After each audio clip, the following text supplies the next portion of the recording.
你身后的那个医者，他的性命今天要留在这儿了。堂堂男爵刀鬼，居然被天启城的势力所利用，真是让人意想不到。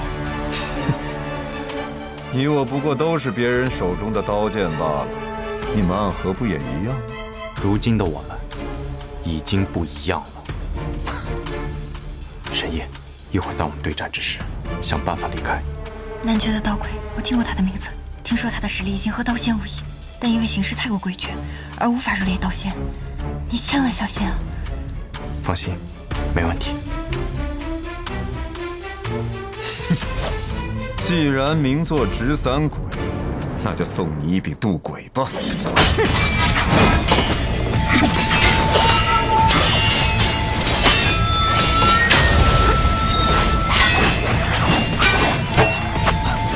转身！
我知道你为何要用这么多把刀了，因为你无法将任何一把刀都发挥到极致，所以你只能同时使出它，来掩盖你的弱点。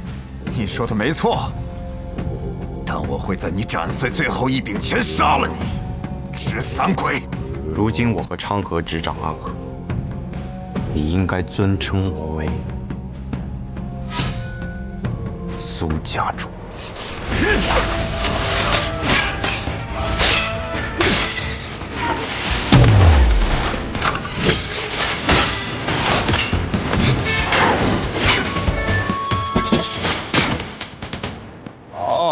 苏家主，无愧家主之名。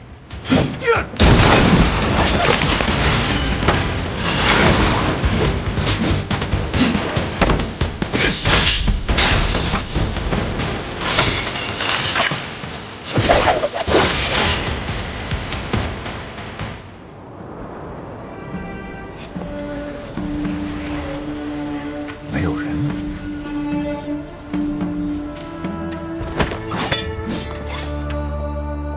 是因为我那么傻的。神医，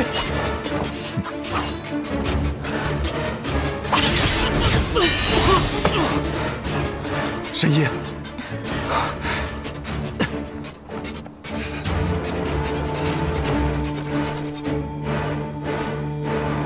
师父。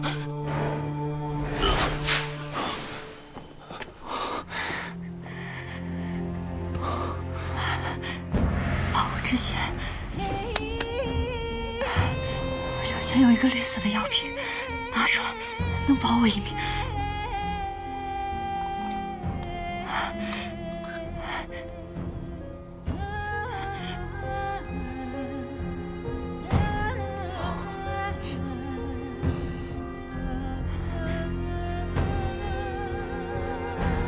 你放心。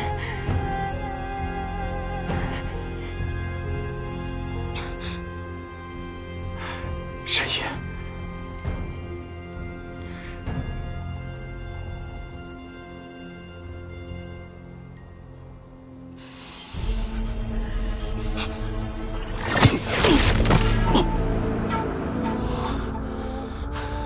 废物，白耗我许多真气。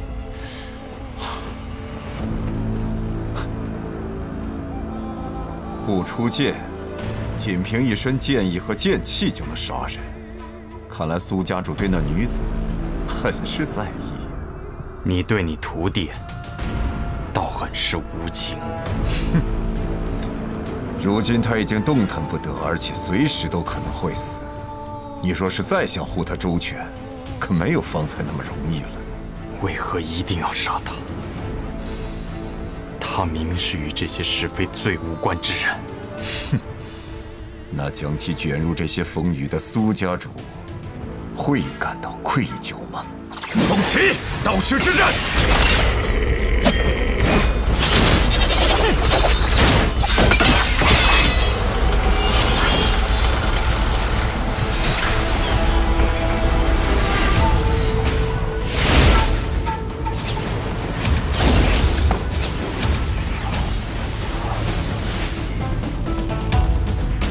破我的刀虚之阵需要时间，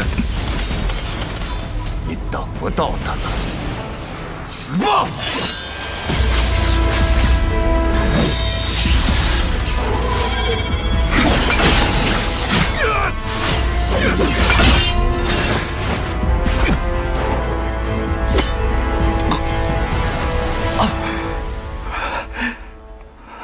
哼！竟然强行破阵救他，你若是肯舍弃他，便不会受此重伤。任何的加入都没有意义，但最后赢的人终将是我。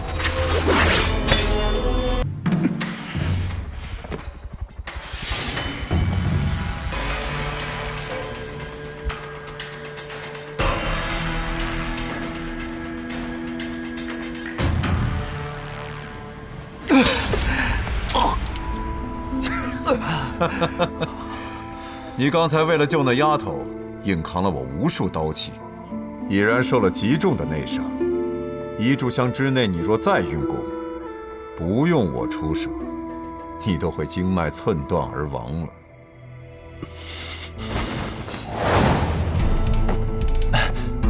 苏公子，徒二爷，苏公子，别老叫我徒二爷了，叫我徒婉吧，你我可是朋友。你抓紧时间调息，我替你争取些时间。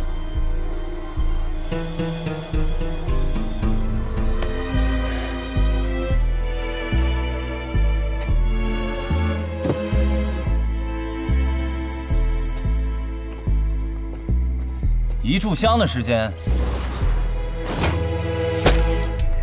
我想试试。你想救他？是，我要救他。就凭你，以你的修为，还不到金刚凡境吧？哼，被小瞧了呀！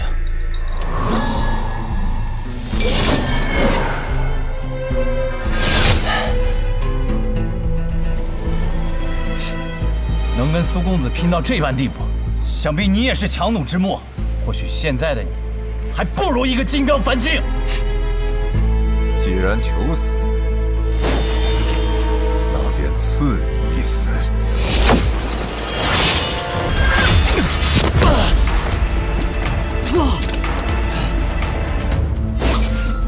徒儿，快走！苏公子，一炷香的时间可还没到呢。你做的已经足够了，再这样下去，你会死的。我来这天启城已经有些时日了，听说过你的名字，千金台徒二爷。你们千金台的人，也肯为所谓的朋友付出生命吗？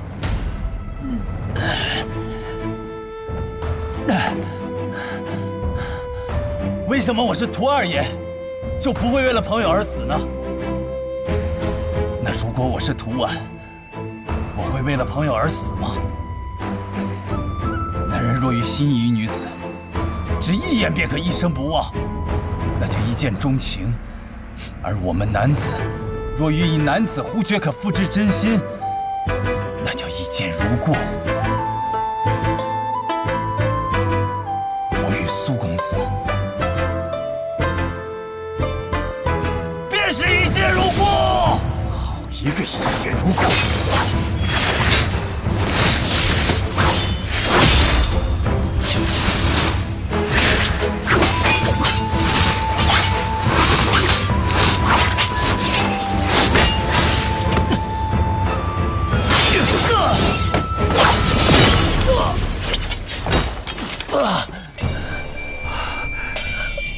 苏公子，我武艺不精，只能行至此处。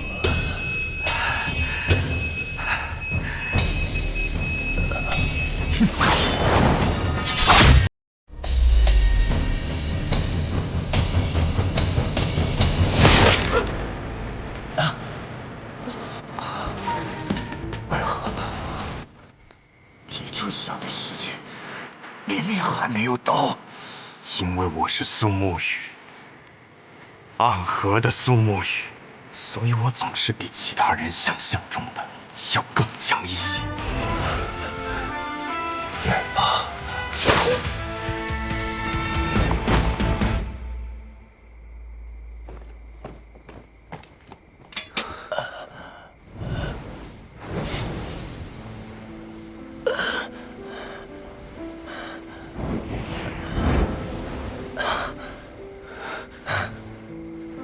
打算去越方的，突然感觉到你们这儿有强烈的杀意，当时我转头就跑了。我一连跑过了3条街，我还是想着回来看看，但其实我心里还是很害怕的。直到对方对我拔刀的瞬间，我忽然就不害怕了。或许我以后会变得像我大哥一样，肥头大耳，一线就长。可现在，我还是涂万，是可以为了朋友而赴死的涂万。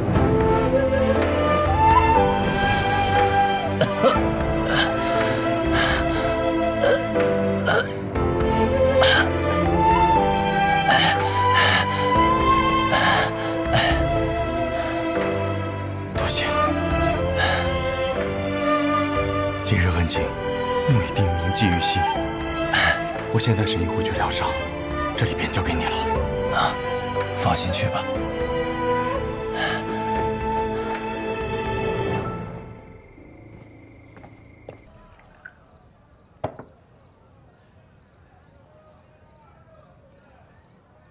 看来莱阿王已经做了决定。那么沐雨，我们走吧。深夜，看来我们来不及让鹤羽药庄名震天启了，明日便离开吧。走。不能走。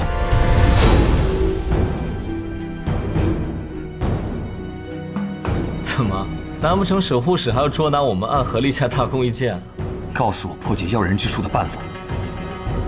我要救我大师兄。连月，你心急了。诸位，我们的确有事相求。如今能救唐灵皇的，只有药王谷的白神医了。我们是带着诚意来的。你说要救就救。我们已经帮过你们唐门一次，可你们偌大一个唐门，内里却比旁门邪道还要龌龊。唐灵皇的死活和我们有什么关系？让开！住手！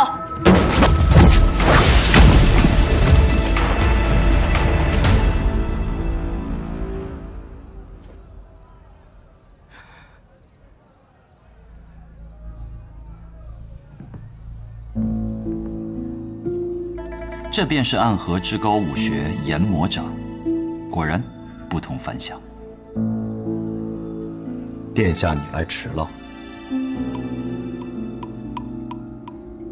殿下是因为什么家国大事才来晚了？若是说出来，不足以让我们等上这么久，我们依然会走。嗨，不是什么家国大事，只是一些儿女情长罢了。哼，那便值得等，很值得等。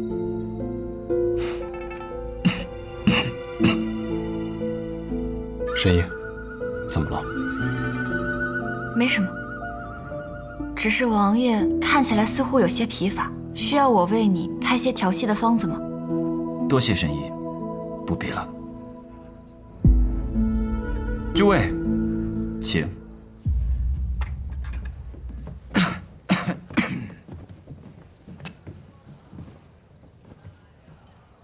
所以暗河的诸位，有何要事与我们谈？暗河自昌河接任大家长之后，已重整三家，夷平提魂殿，也斩断了尹宗对我们的牵制。如今的我们，已是一个纯粹的江湖门派。只是过往那些年，我们给江湖留下了太深的印象，想从黑暗之中走出来十分不易。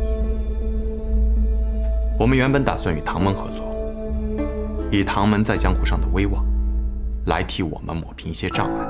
我们本来已经和唐灵皇说好了，可唐门自己生了龌龊，唐灵尊带头造反，毁了我们的计划，让我们白帮了他们一个大忙。安王，你说谁才是正，谁才是邪？你们为何不选雪月城？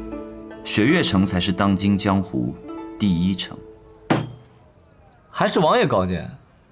要我说，我们2个就应该去挑战雪月城，将他们3个城主打得屁滚尿流。到时候还管什么世人的什么成见？我们直接就是江湖第一。你说把谁打得屁滚尿流？昌河，你不许说话。也罢，你继续说。曾经的我们，从出生之时起，便是被别人握在手中的剑。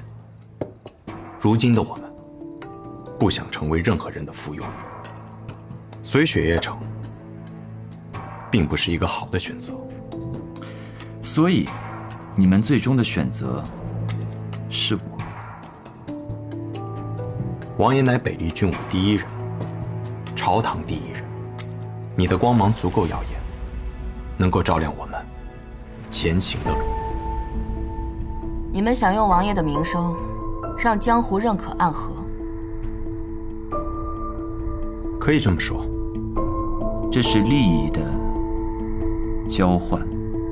我们会救出唐灵皇，治好他身上的药人之毒，也会除掉叶压。至于站在他背后的人，应当也属于皇族。我们会帮助琅琊王，将其势力彻底铲除。这是我们能做的。不知这个条件是否足够？你怎么来了？不是不让你来吗？我喝醉了，没听到。不是让昭妍告诉你了吗？我为什么要听一个小丫头的话？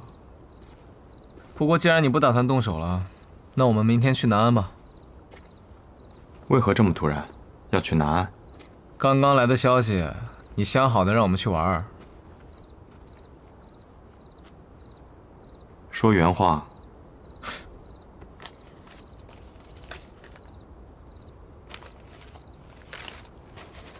苏兄，见信安。吾近日归南安城，欲重开药庄，目前已有良医看病治人，却缺药童捣药揽客。不知沐雨兄可有闲情来暂带几日？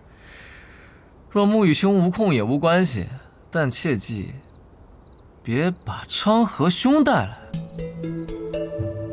邀请的只有我，哪有我们？你一句话，去还是不去？可去，你也一起去。难道在他们那里，你没有得到什么新的有用的消息？你觉得呢？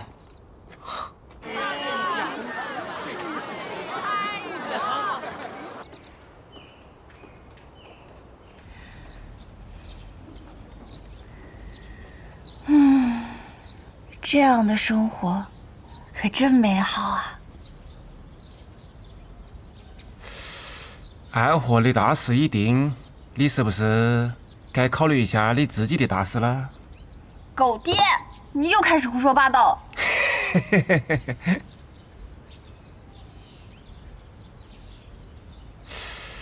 我觉得苏沐雨蛮好的啊。暗河里面这人啊，我看他最顺眼。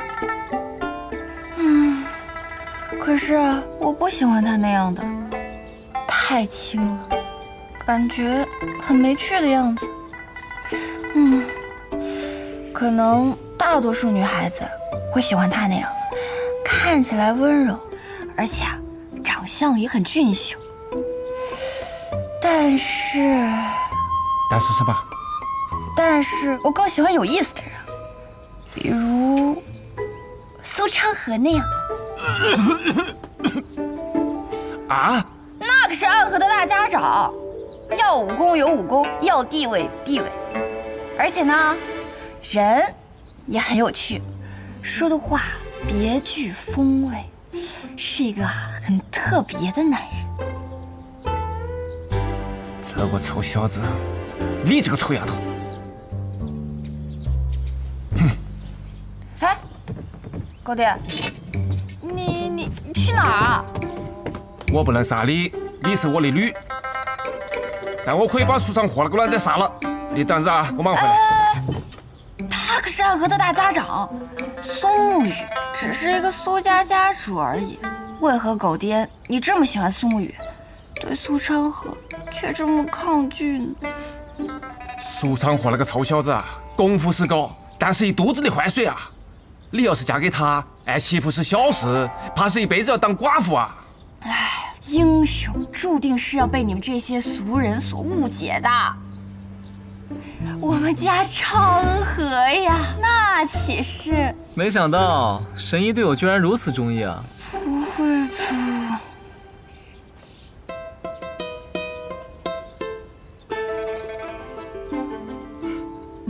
我对神医也十分中意啊。怎么来的人是你呀？那你希望来的人是谁？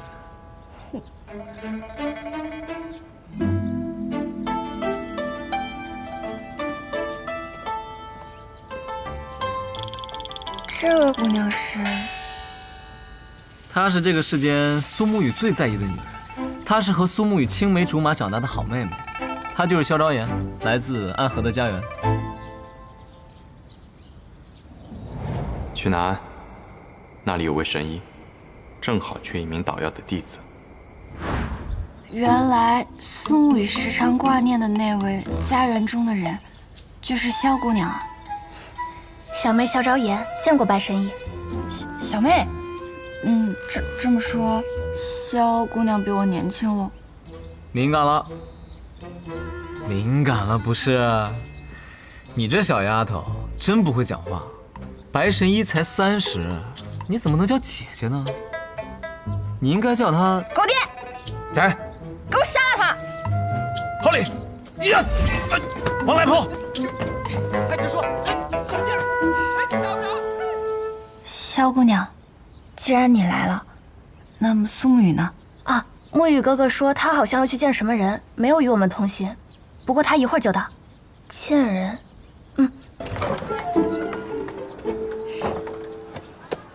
苏沐雨，你来啦！怎么样，我这个名字取得好听吗？虽然看病的是我，你只是个药童，出于公平，我便还是把你的名字也给加进来了。但也是出于公平，这座宅子的租金你得出一半。多谢神医。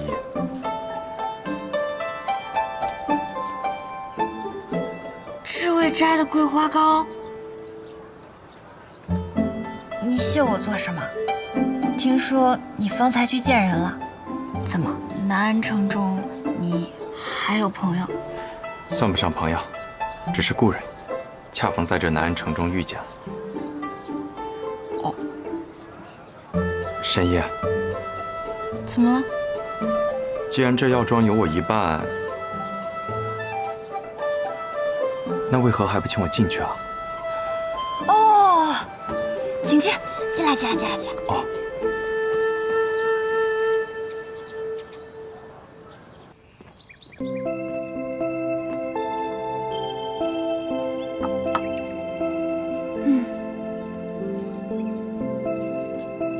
他们人呢？我本想着只有你一人来，便就只准备了一份床铺。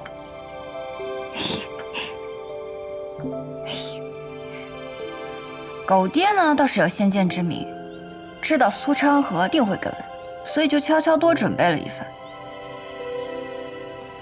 可谁想到，你带回来个青梅竹马，狗爹就只好带着他们去置办一些床铺还有杂物了。原来如此。你笑什么？你说，昌河买东西会讨价还价吗？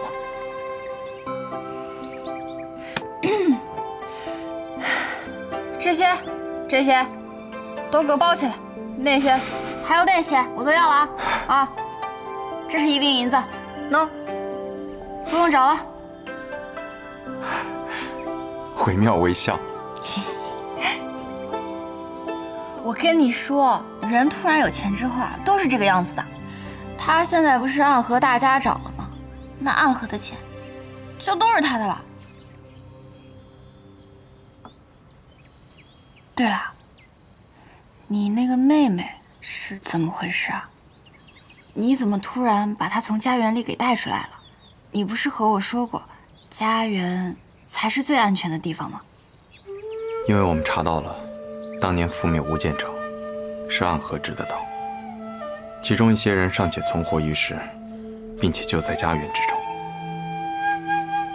虽然这些人早已隐退，若无意外，也不会再做杀人之事，但毕竟有仇在身，赵岩待在那里，我心中不安，所以我想到了神医，觉得神医这里定是极其安全的。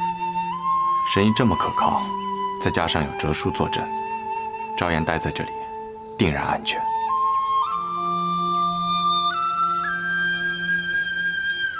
听你这么说，你是要把他托付给我？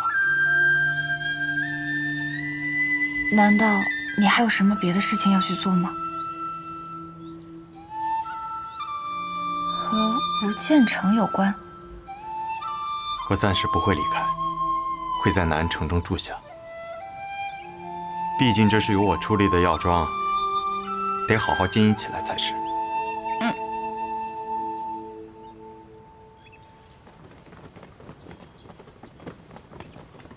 都进来，都进来！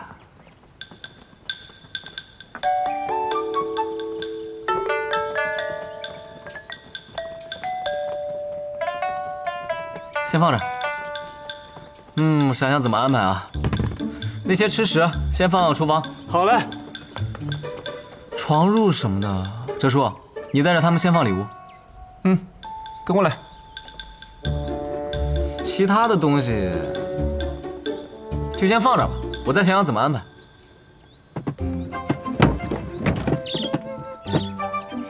你看我说什么来着？这是个什么玩意儿？本来人家只是个卖鱼的，这青玉盆是传家宝，结果昌河大哥偏要都买下来。那店家见了金子，忍痛割爱，就托了这位大哥给送来了。500两。来，拿去分了吧。多谢公子。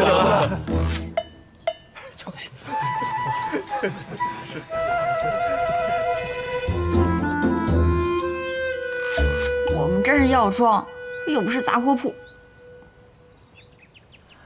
我又没把这儿当成药庄来布置，我是觉得啊，这是我们的家，以后要在这里生活，自然需要多些趣味，布置一些我们喜欢的东西。我看是你自己喜欢的。我怎不知你喜欢关羽啊？还有豆鸟。每个人都有自己喜欢的东西嘛。你喜欢捣药做饭，做个良家男子，但我嘛，便喜欢遛鸟、观鱼、听曲儿，做个不要脸的败家公子哥。人各有志。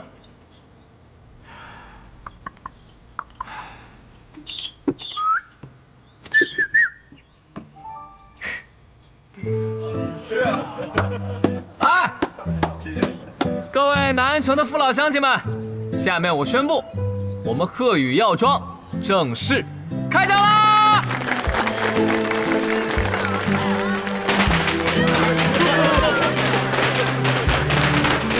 药庄不是早就开张了吗？昌河说我们之前等人上门问诊不长久，得趁着这个机会，让十里八乡都见识见识神医你真正的实力。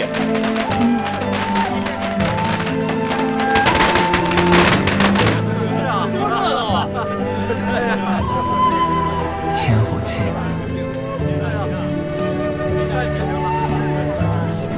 哎呀，药庄，我怎么记得这以前是一个靠郡郎君卖高价药方的地方啊？南安城里边有大大小小63家药庄，更有4大名医、30圣手。你说你这个也是药庄？嘿嘿嘿，不知道哪位高人坐镇呢？是我。谁呀？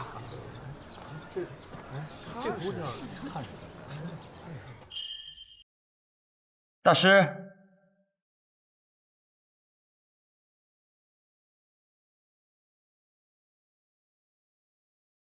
大师，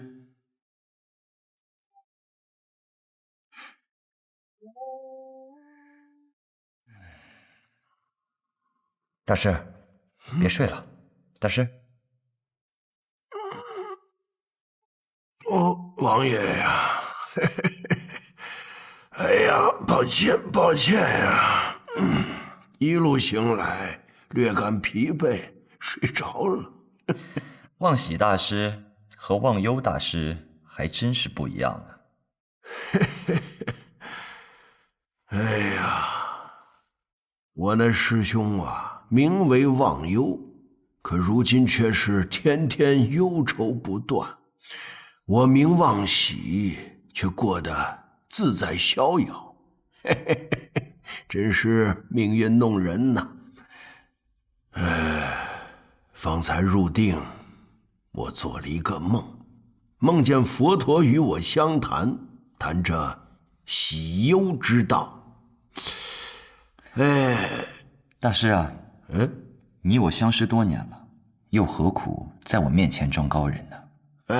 你其实是梦到了天香斋的百素宴，从辰时一直吃到了日落。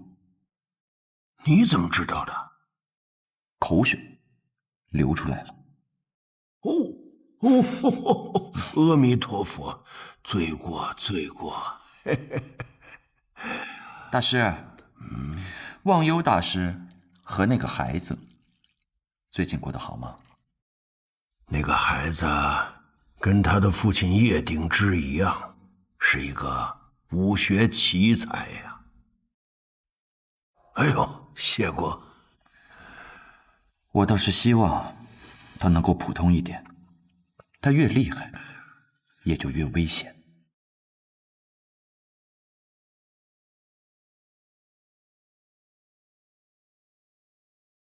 苏先生，我以为我们那次相见，就是我们最后一次见面了。我本来也是这么想的。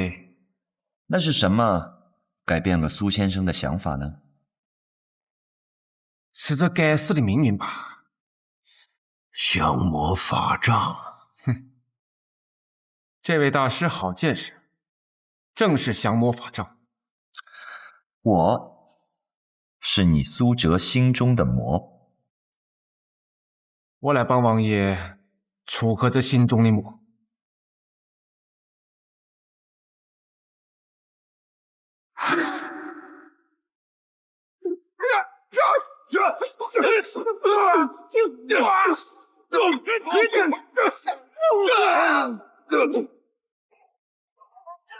哪儿来的贼，竟然连琅琊王也敢杀！依我看来，这些恐怕还是熟人。二豪，还不出去！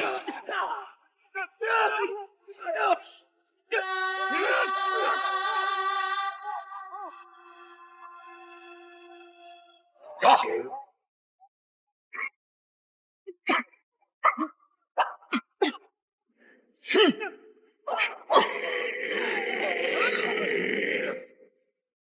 怎么回事？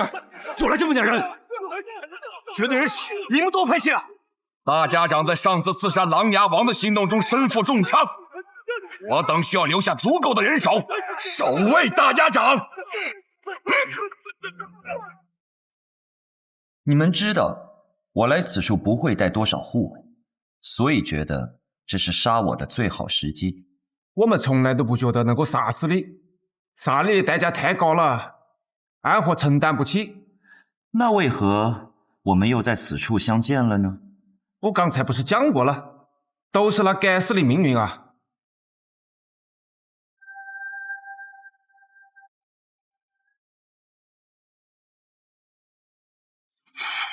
阿弥陀佛，我的般若心中不如我的师兄。王爷，我的内力已经耗尽了。若是风小寺出了杀孽，便是我若风的罪过了。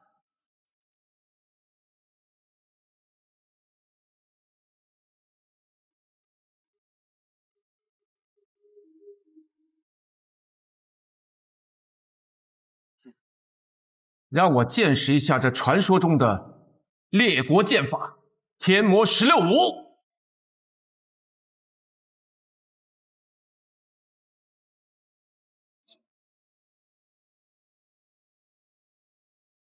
很少有人能见到这场真正的天魔，见过都已经死了。王爷或许能够活下，但这天魔将永远与你共刑。城主，我呼叫援兵，是。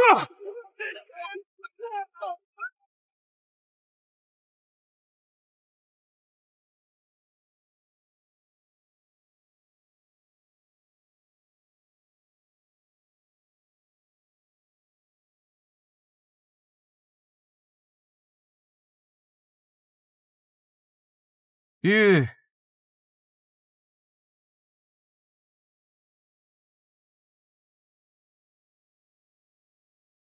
陪我演一出好戏，调走影宗势力，毁去万卷楼，沐雨流。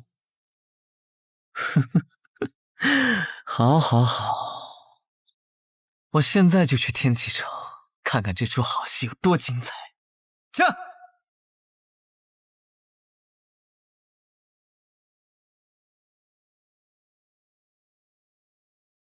进来。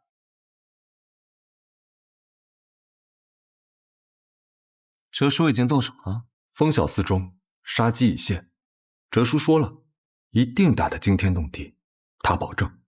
那传天杀令下去吧，真正的斗也该出现了。属下等这一日已经等了许久了，打完回家。天启城没有意思吗？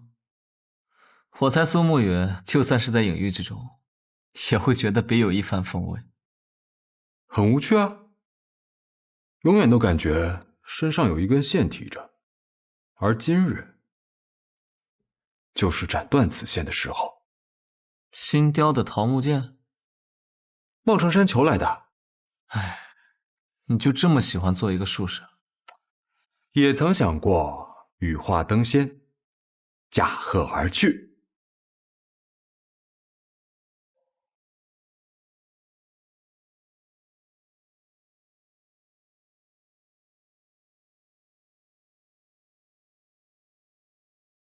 宗主，苏哲谢奇刀带领了一众杀手在风小寺埋伏了萧若风，但是看起来还是敌不过琅琊王的人，这就是影宗众人的求援信号。再派些人手上风小寺，让万卷楼那批影卫也过去，不要再袖手旁观了，直接动手。若是暴露呢？只要是他死了，这天启镇守中枢之人就不再是他了，何惧之有？是。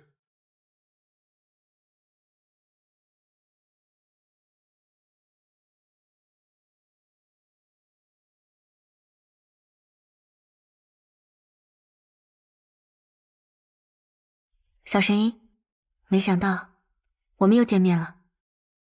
能再一次见到穆大美人，贺华也很高兴。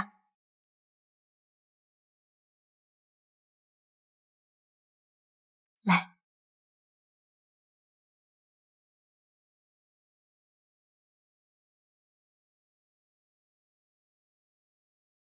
这个小家伙一会儿能找到苏沐雨吗？那就要看我和沐雨的默契了。毕竟一起经历过这么多次生死。那若是没有默契，岂不是一切都功亏一篑了？如果真的证明了我们的默契，小神医可会多想。穆大美人，你怎么也和大家长一样开我玩笑？我们不是你想的那种关系。明白，都是朋友，好朋友嘛。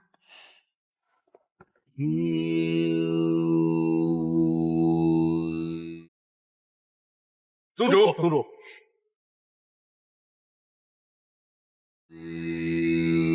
宗主，这里可有异常？这里并无异常，请宗主放心。不错，你做得很好，多谢宗主夸赞。好了，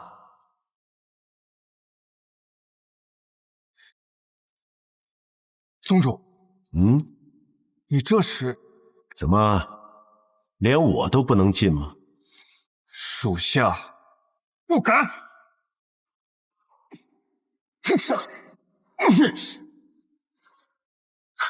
大胆！你还装？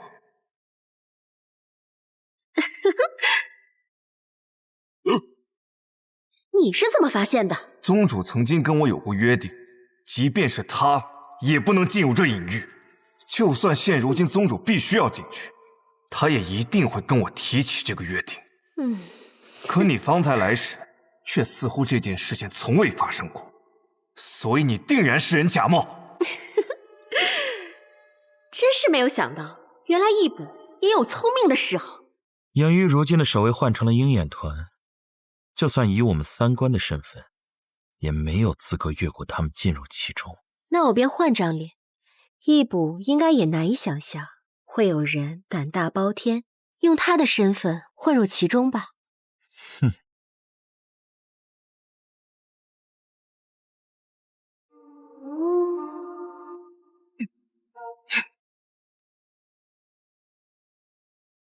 叛徒！哼，我也不知道易卜是怎么想的。暗河的实力早就远远超出影宗，他却还想用那些陈旧的传统来控制暗河。我不比我那两个愚蠢的同伴。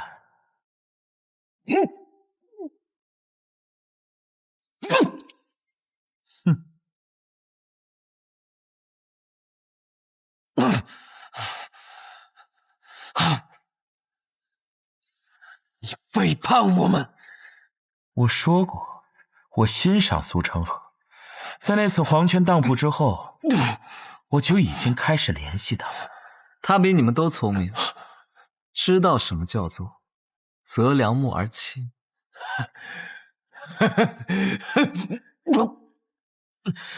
你们不可能赢的。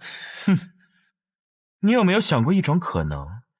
今日即便是苏沐雨被抓，也不过是一出请君入瓮的好戏。不过入这瓮关的不是他苏沐雨，而是影宗。你什么意思？我们就算抓了苏沐雨，又要耗费多少人力去看守他？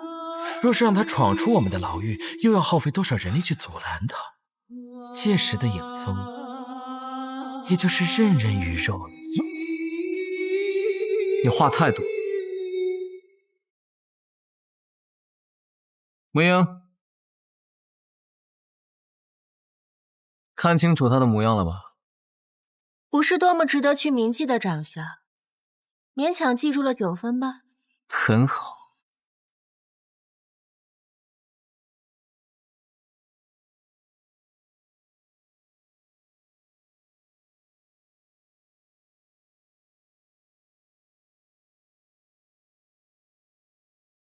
那么真的天官，便就不必存在。我只选择强者。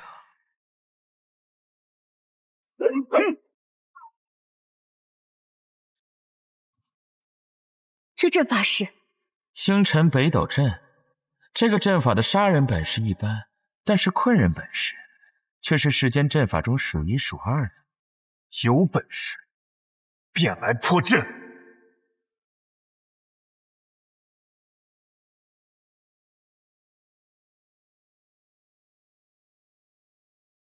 看来他们被尹宗发现了。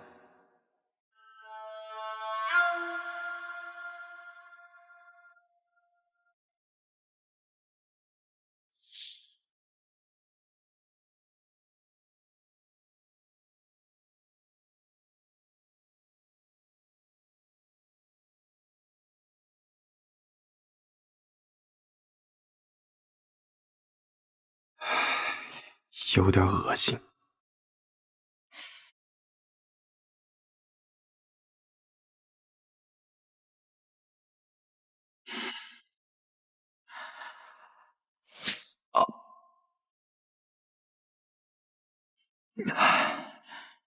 我的那一滴解药，怕是解不了全部的醉梦蛊。雨墨姐姐，你还有更多的寻踪珠吗？这一支是宇哥独属，需要训练很久才能得到这样一支。不过，如果是宇哥，哪怕只有一滴解药，也一定可以找到破解之法吧？也是，他可是宋宇啊。似有飞剑天上来。渊，活下去，等你长大后成为剑仙，重振我们无剑城。经落烟霞复复回。一柄剑可以炼制多强，从能敌10人到能敌100人，最后敌1000人，甚至敌10000人。望那人间无尽愁。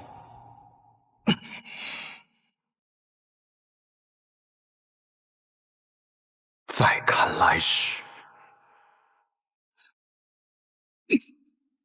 当空穴。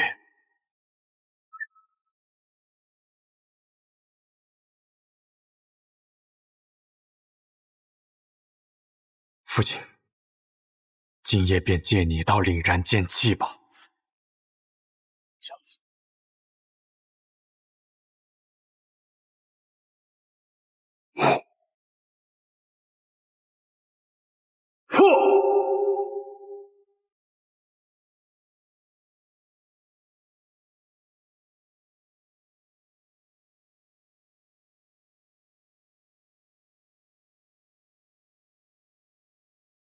能接住我的剑，你很不错。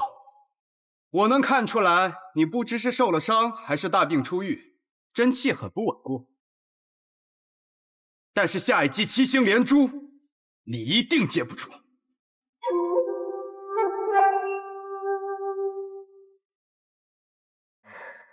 七星连珠。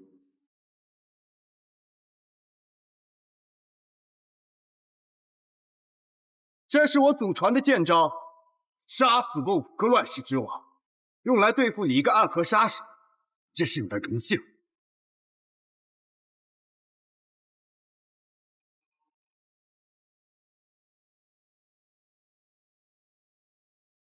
这剑的威势，竟比上一剑要凶猛近1倍。这七星连珠一剑强过一剑，你若再接一剑，你手中的剑必定会断。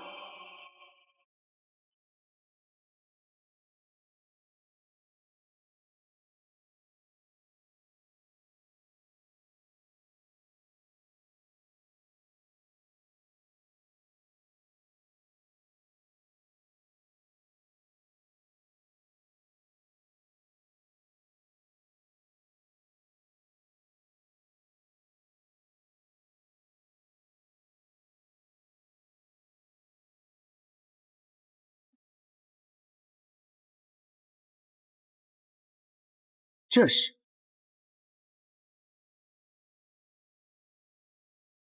太极剑，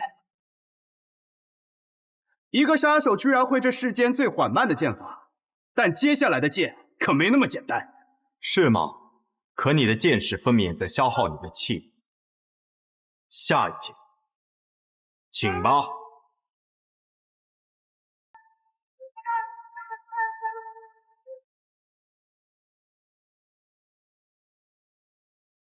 我还剩最后一剑，而你必死无疑。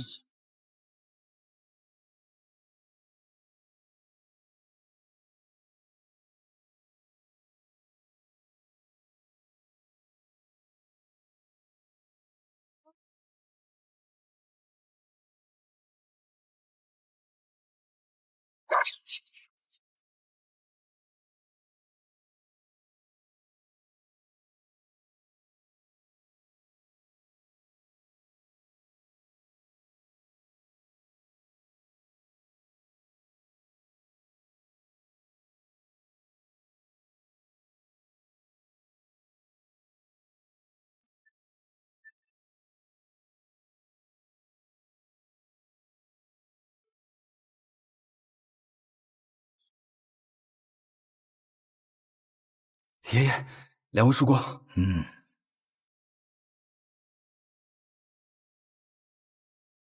来了，是责怪我来晚了？你二人便是暗河现在的掌事人？哼，看起来很是年轻啊。暗河大家长苏山河，见过三位前辈。旁边的这位是苏沐雨，是如今的苏家家主。敢问前辈们尊姓大名？谢必佑、穆福生、苏子言。你们姓谢、穆、苏，是暗河三家之姓。你们是？他们听了我们的姓氏，很是惊讶呀。不错，我们和你们暗河那三支本就是一脉而成。当年我们的先祖，有些人去了江湖，而有些人则留在了这里。我们三个人就是留在这天启城这一脉的后人。是你们的先祖罢了，并不包括我们二人。我与昌河皆是无名者出身，身上并未流着三族的血脉。暗河三家已经被你们这些外族人掌控了，难怪你们会闯到这里，要与我们影宗作对。哼，新旧更迭，本来就是这世间的规矩。哎，年轻人，你们今夜来此，是要闯这万卷楼？是。哼，可这万卷楼没有金银财宝，也没有武功秘籍，只是藏着那天下的隐秘之事。你们来这里是为了什么？既然藏着天下隐秘，自然也包括暗河的隐秘。你们想毁掉万卷楼？是又如何？不仅要毁掉万卷楼，也要斩断影宗和暗河之间所有的牵扯和关系。哼，看来开国时期，先祖想用影子来守卫天下的愿望，终究是破灭了。早就破灭了。暗河和影宗早已不是守卫天下的影子，而是站在阳光下的那些人，争权夺利的棋子。可斩断联系，就凭两个无名者吗？凭我足矣。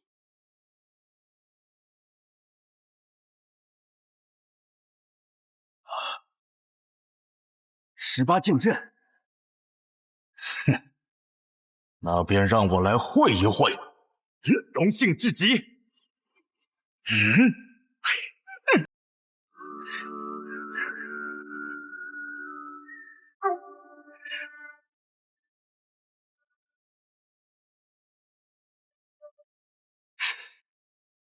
你的剑里藏着一股剑意，我曾见过，是春雨剑意。小子，你究竟是谁？我是暗河的苏沐雨，亦是无间城的孤魂野鬼。无间城城主卓雨洛是你什么人？他是我的父亲。这么看来，的确有几分相像。这无间城的城主竟然还有后人，而这后人竟然还成了暗河的无名者，哈哈哈哈，着实有趣啊！我明白你为何一定要去我这身后的万卷楼了。这身后的万卷楼中藏着你的身世，也藏着当年无间城被屠城的秘密。是，所以没有任何人能够拦住我。既然如此，那只有我们3人联手了。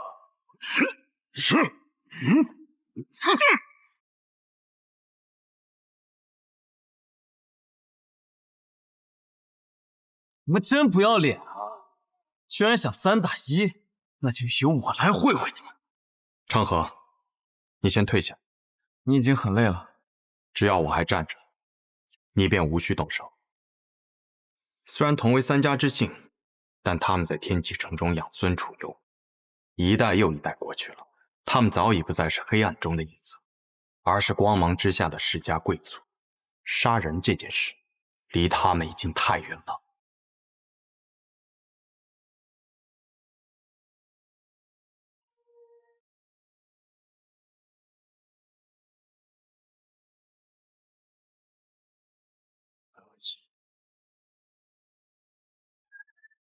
没想到有生之年，我竟能再次见到真正的18剑阵。刚才只见17剑，未见这第18剑。第18剑，无论胜负，只论生死。那就和你论一论生死。哼，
若非我们3人合力，你必葬身于此。你们走吧，我不想再做一个杀手，暗河的子弟们也不想了。说的不错，但我觉得18剑出，不应再留活口。我与昌河虽是无名者，但我没有同伴和你们一样，姓着一样的苏，一样的谢，一样的穆。暗河向来是一个不讲感情的组织，但我希望他们也能够拥有在阳光下自由行走的日子。我们本来就是一体的。影宗统帅暗河3家，同时在天启城也供奉我们3家。别的我不敢向你们保证，但这一点一定可以。从今以后，不再有影宗，你们从这里退去，不会有任何人找你们麻烦。哼，有些事物终究是要改变的。我们终将踏到暗河的彼岸，彼岸之处不应只是长夜，还应有光明。好，老夫很欣赏你。府上，够了。义卜并不是值得追随的首领，这一点我们三人早就知道。而且天启城中，如今是琅琊王所率领的天启4守护占据主导之位，影宗早就已经失势了。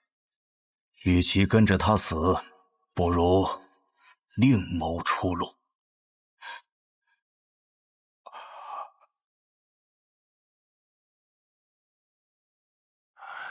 那么苏公子，我们就此告辞，希望你能实现你的愿望，带来一个新的暗河。暗河已经是新的暗河，只是世人心中的暗河还未曾改变。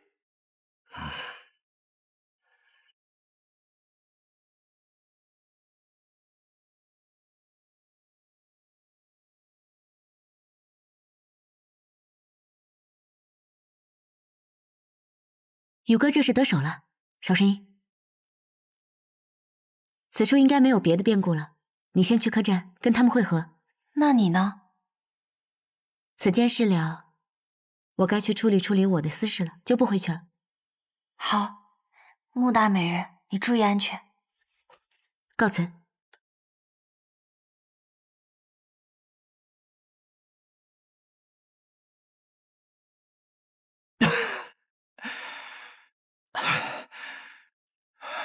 何必如此？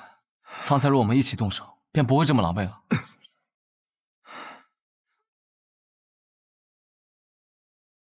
方才若你动手，那便真是至死不休了。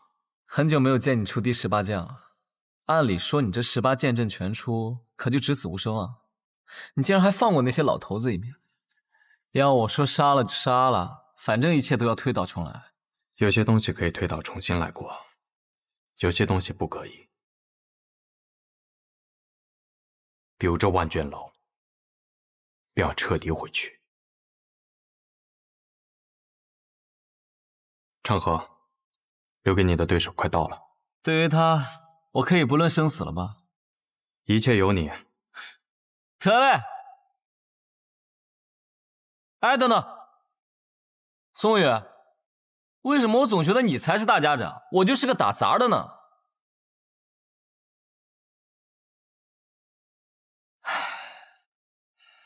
都是我自找苦吃啊！让开！认真说来，我们已经间接的打过很多次交道了，但这是我们第一次真正意义的相见吧？影宗宗主，义卜先生，你是暗河的大家长苏长河？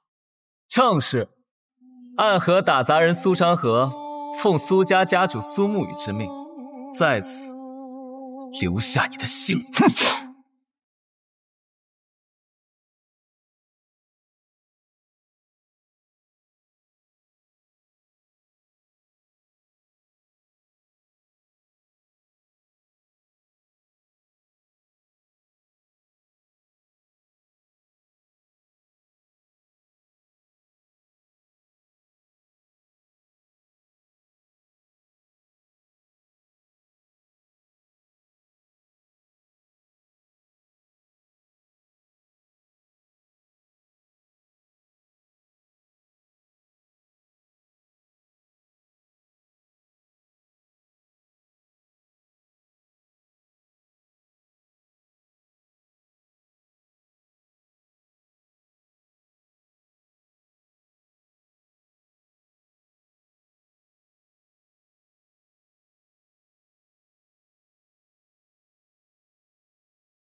即便知道对方所有的情报又如何？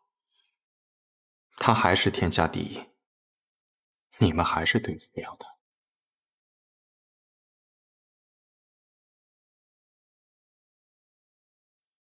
你方才放下的那一个镇轴，值100两黄金。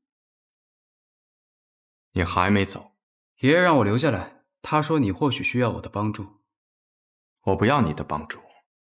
你想看的东西，我可以帮你寻到。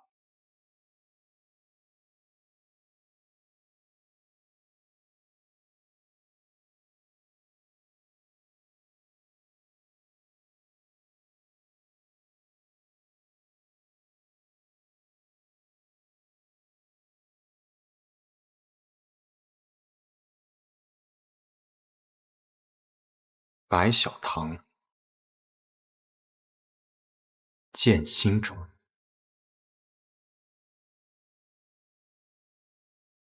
暗河。是的，暗河的情报全在这里。我猜这便是你要寻找的东西，但我也不确定你要找的这里是否都有。毕竟影宗不是万能的，不然天下白小就不会是白小棠了。这些都需要密石才能打开，而密石藏在我阿爷家中。我有。看来你早就做好了准备。我曾以为，只要拿到这2把钥匙便能得到答案，后来发现，以影宗的态度，必然不会让我们进入其中，反而还会暴露目的，而被他们以此要挟。于是我和昌河便提前制定了这个计划。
看来你找到了自己想要的答案。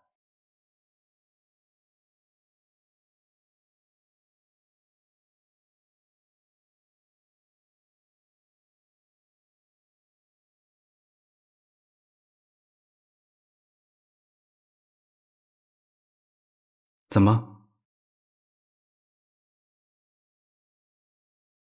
落了些东西，在这儿等我。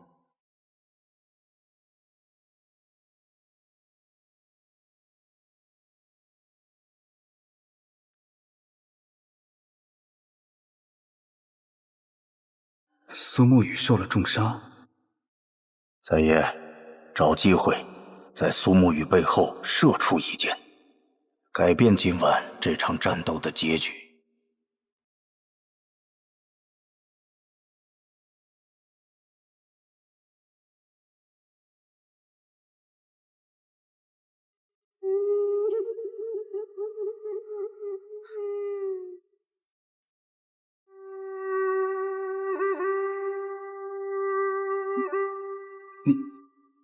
你去寻了什么东西？这就不便与你说了。把这栋楼都烧了吧。烧了？整栋楼？对。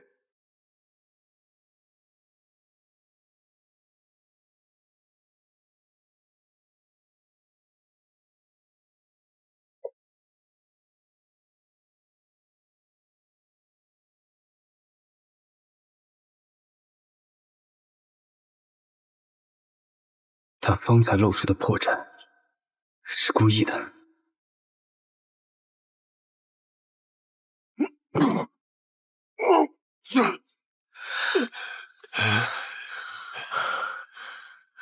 不愧是影宗宗主，还是有几分实力的。我差点就输给你了。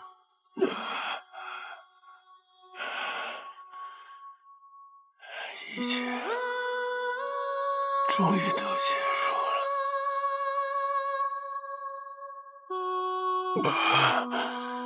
我这一辈子究竟是为什么？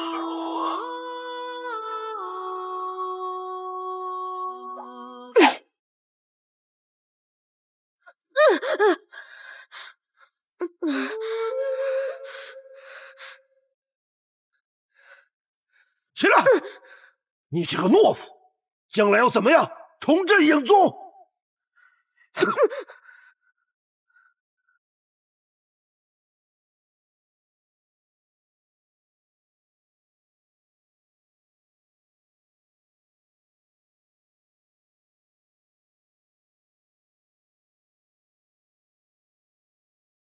我要重振影宗。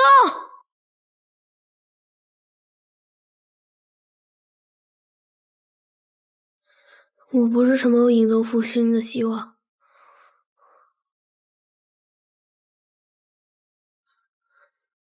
我只是个小孩，我要出去玩。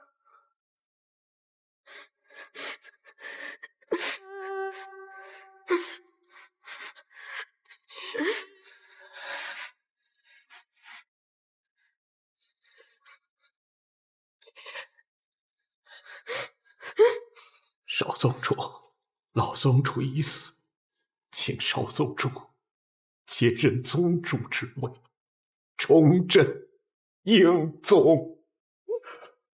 请少宗主接任宗主之位，重振影宗。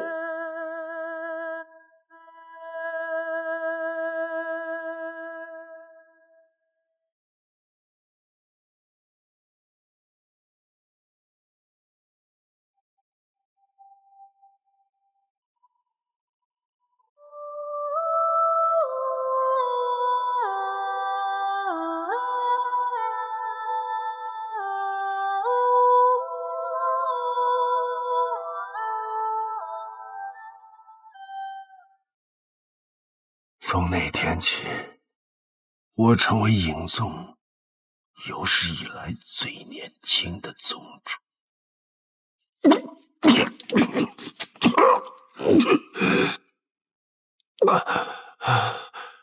我这一辈子算是无比失败的吧。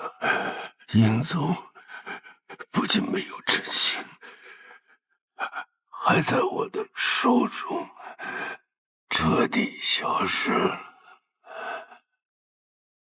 我还失去了我的徒弟和我心爱的女儿。我听说临死之前的回忆会像跑马灯一样在眼前闪过。我看你发了许久的呆，也是在回想自己的一生吗？别想了，看着我！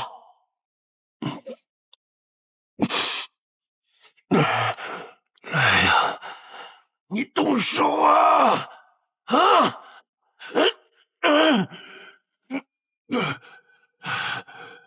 告诉你，天启城中知道暗河和影宗关系的都有谁？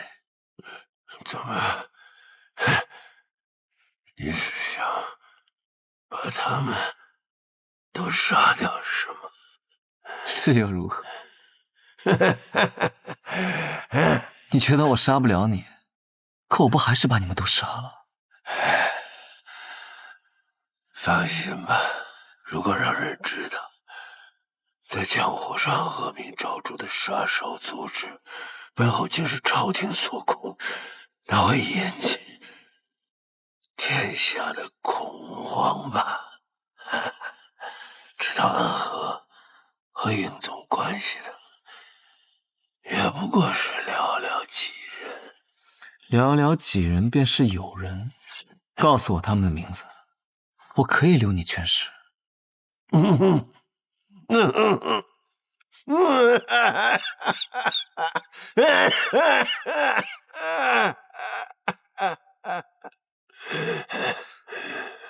怎么样，找到你想要的东西了吗？找到了。这老头怎么处置啊？哎，不对，我为什么要问你啊？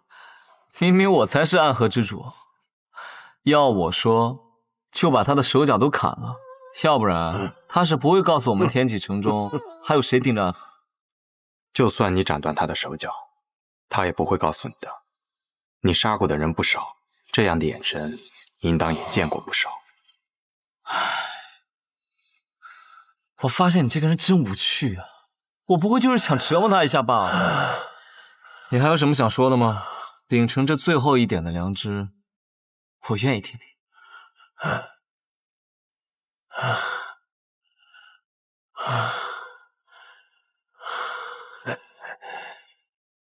是影子，便一生都是影子。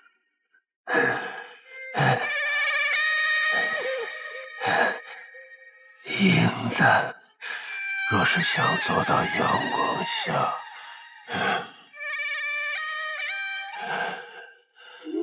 便只能消失。你们终将会失败的。真是晦气！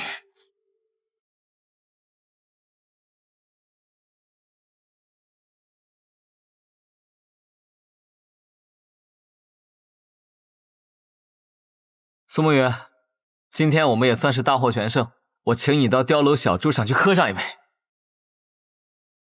我们烧的不仅仅是尹宗，还是明面上的国丈府，得立刻离开天启城才是。影子若想走到阳光之下，便只能消失。那尹宗不再成为尹宗，而拥有了国丈府的身份，这是不是就是所谓的影子到了阳光之下？所以，义卜刚刚说的那些话，不仅是在诅咒我们，也是他现境的写照。你在想什么？没什么。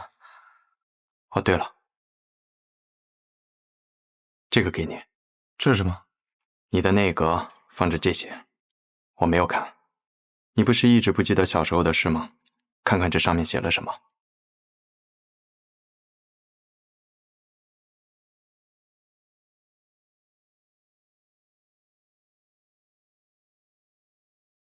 以前的事儿，管他做什么。以后暗河，你我只有明天。